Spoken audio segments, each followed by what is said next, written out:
എന്നേശ്വര പൂജാ മലരാക്കി തീർക്കണേ. സാമവേദം നവിലുണർത്തിയ സ്വാമിയെ എന്നേശ്വര പൂജാ മലരാക്കി തീർക്കണേ.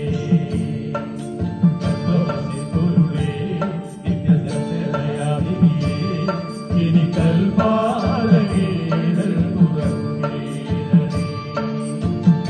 ഇരുമുടി നിറയുകി ദുരിതം ഒഴിയണേ.